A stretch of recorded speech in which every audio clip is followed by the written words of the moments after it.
Ce sera la 4e épreuve de notre programme. Direction Deauville à présent pour le prix Princeline, une course à condition pour des pouliches qui sont âgées de 2 ans. On va retrouver 9 partantes au départ, mon cher Jenny. Oui, et les pouliches, Amélie, sont en piste. Vous avez à l'image le 4 et le 9 qui étaient à la fin de leur canter. Le numéro 4, Lily des Indes, n'est pas joué. C'est un outsider à 29 contre 1. Et le numéro 9, Game Theory, l'entraînement de Nicolas Clément, est l'une des 3 débutantes de la course. Et parmi les 3 débutantes, c'est elle qui est le plus jouée à 18 contre 1, mais vous l'avez compris, les turfistes lui préfèrent quand même d'autres concurrentes, parmi lesquelles le numéro 6, Burmassi, qui est la favorite à 1,50 €. Burmassi qui s'est classé 2e pour ses débuts. C'était à Chantilly, dans un médiane qui est toujours convoité. Hein. C'est le prix de toute voie qui, de temps à autre, révèle des bonnes pouliches, des pouliches qui courent groupe ensuite à l'âge de 3 ans. Donc de bons débuts. Elle est venue comme pour s'imposer. Burmassi, elle a d'ailleurs pris l'avantage. Elle a un petit peu coincé pour finir. C'était 1600 mètres. Là, la distance est légèrement plus courte. 1500 mètres sur piste en sable fibré. Ça devrait parfaitement lui correspondre. Et c'est donc une favorite logique au départ de ce 2e rendez-vous. Voilà, elle a un profil un peu identique à celui de Indicas qui s'est imposé dans la première.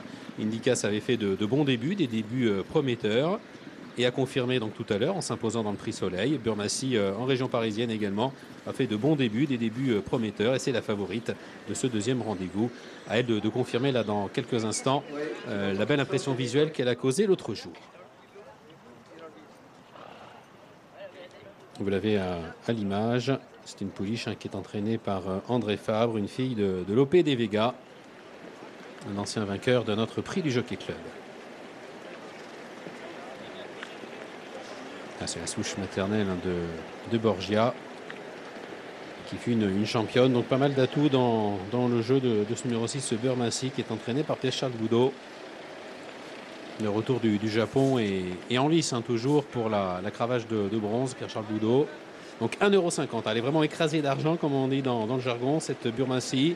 La 2e favorite et l'autre seule concurrente ayant une cote en dessous des 10 contre 1, c'est le numéro 2, Cascading Stars. L'entraînement Moore, la montre de Michael Barzalona. C'est une pouliche qui a un profil différent de celui de la favorite. Elle a beaucoup couru, elle a du métier.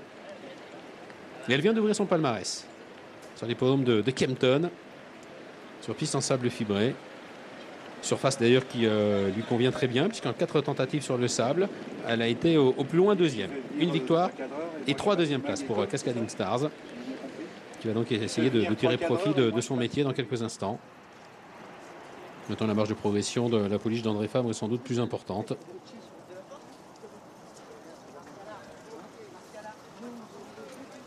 On a noté qu'il y a de l'argent également sur le numéro 1, Slick Fontaine, qui a été supplémenté d'ailleurs pour prendre part à cette course, à l'entraînement de François Doumen. Et après toute une série d'accessites, elle a ouvert son palmarès à Argentan, de bout en bout. Elle avait débuté cet été derrière la toute bonne High Celebrity, qui a couru groupe ensuite. Voilà, elle était bien battue, mais elle-même avait dominé le reste du lot assez plaisamment. Voilà, c'est une pouliche sérieuse,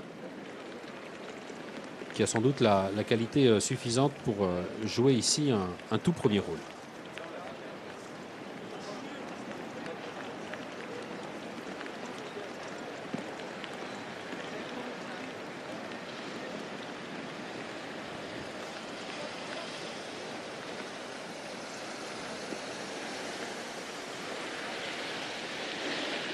Miss Australia, c'est le numéro 8, c'est l'une des 3 débutantes, elle fait quelques difficultés. Elle n'est pas jouée du tout, elle est à 52 contre 1.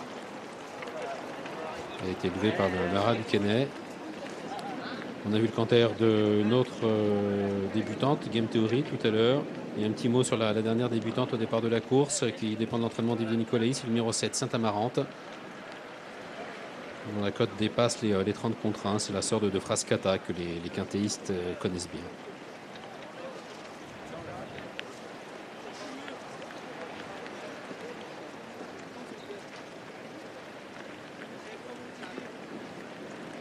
Saint-Amarante, le numéro 7 qui pénètre à son tour dans sa stade de départ.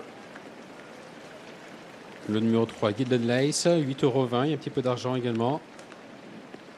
Cette concurrente, Maxime Guyon en remplacement d'Uris Mendizabal, là, vous l'avez vu sur le tableau des partants, et Antoine Hamelin en remplacement de Théo Blachot sur le numéro 7, Saint-Amarante.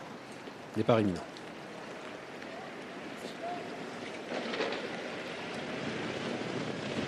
Et c'est parti pour la deuxième course. Le prix Princline avec un bon départ de Gilded Lace, le numéro 3, qui s'installe tout de suite aux commandes de l'épreuve. Slick Fountain, le numéro 1, vient en deuxième position. La favorite de l'épreuve, c'est le numéro 6, Burmasi. Elle est pour le moment 4-5e au milieu du peloton. Un peloton dont le numéro 9, Game Theory, ferme la marche. Avec Gilded Lace, le numéro 3, qui a l'avantage dans le tournant. Slick Fountain à son intérieur, qui vient au deuxième rang, avec Dipankara, le numéro 5, qui est également bien placé. Le numéro 6, Burmasi, venant ensuite. Précédant le numéro 7, Saint-Amarante. Nous avons la présence ensuite un petit peu plus loin du numéro 2, Cascading Stars. Pour le moment, le 9, Game Theory, est à l'arrière du peloton, en compagnie également du numéro 8, Miss Australia. En finale, Gilded Lace qui a l'avantage, avec Dipankara qui vient en deuxième position, Slick Fountain qui est troisième, Burmasi, la favorite, est pour le moment quatrième, la cinquième place occupée par le numéro 2, Cascading Stars. La ligne d'arrivée, ligne droite avec côté corde, Gilded Lace qui tente de partir de loin, qui a toujours le meilleur, mais la favorite qui s'annonce maintenant à l'extérieur, le numéro 6, Burmasi, qui font très facilement sur l'animatrice Gilded Lace et qui en prend la mesure. Le numéro 6, Burmasi, qui prend l'avantage sur une simple accélération. Le numéro 3, Gilded Lace, conserve le premier accessite, et le numéro 2, Cascading Stars, est troisième devant le numéro 9, Game Theory, auteur de très bons débuts. Ouais, victoire très facile de Burmasi, numéro 6, avec Pierre-Charles Boudot, l'entraînement d'André Favre et la Kazakh de la Gastede à Merland, qui s'impose ici brillamment, qui est venu à bout de Gilded Lace, qui s'est bien comporté dans cette compétition, qui prend la deuxième place, la troisième place pour le numéro 2, Cascading Stars, en retrait. Victoire nette, nette et sans bavure, un peu à l'image du poulain dans la première. Oui, effectivement, deux ans promis un bel avenir, sans doute. On démarre très bien cette réunion sur les hippodromes de Deauville avec Indicas qui a placé une franche accélération tout à l'heure dans la première. Il en a été de même dans ce deuxième rendez-vous avec la pouliche qui est à l'image, le numéro 6, Burmasi, qui s'impose très très facilement. C'est de bon augure pour la saison 2015, pour ces deux ans. Et à l'image du poulain tout à l'heure, elle a eu un bon parcours. En deuxième épaisseur, mais dans un dos, celui de Dipankara.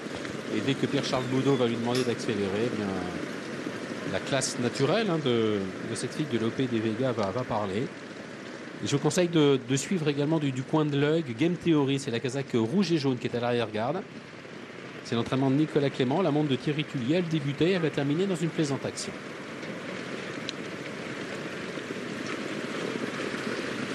Voilà, nous le disions, la lauréate nous semblait perfectible, puisque le jour de ses débuts, elle avait sauté le passage de route. Elle était un petit peu immature dans son comportement. Elle était venue comme pour s'imposer. Elle avait coincé pour finir. Là, regardez, Pierre-Charles Boudot qui la décale. Le sillage de la pouliche qui la précède, qui l'équilibre. Un simple appel de langue et elle dispose très facilement de ses rivales. Regardez à droite, un Game Theory qui termine pas mal, qui change de jambe et qui va venir s'emparer tout à la fin de la quatrième place. Voilà, deux bonnes notes donc en ce début de réunion à Deauville. Indicas qui s'impose plaisamment dans la première et Burmasi, le numéro 6, qui gagne de toute une classe le deuxième rendez-vous de cette journée. Caméra opposée pour bien se rendre compte de l'accélération de Burmasi, qui passe en revue ses adversaires. Alors Gilded Lace côté corde, c'est bien défendu. Gianni, la prochaine, tout à l'heure, le prix de Villepelé à 14h55. Pour l'heure, on va se quitter quelques instants, on va marquer une courte pause et on revient juste après la pub. On retournera bien évidemment sur l'hippodrome de Paris-Vincennes. A tout de suite.